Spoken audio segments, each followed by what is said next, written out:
Kuyucak Belediye Başkanı Uğur Doğanca bir yıllık görev sürecini tamamladı. Ne düşünüyorsunuz? Valla Uğur Bey bizim sevdiğimiz birisi. Bizim buranın yerlisi. Bizden birisi.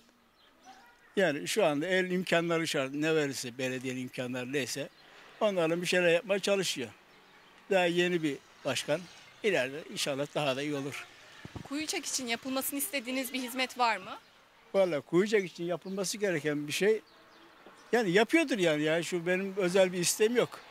Bizim halkımız ne istiyorsa hani yani o da biliyordur yani olacakları imkanlar dahilinde yapmaya çalışıyordur.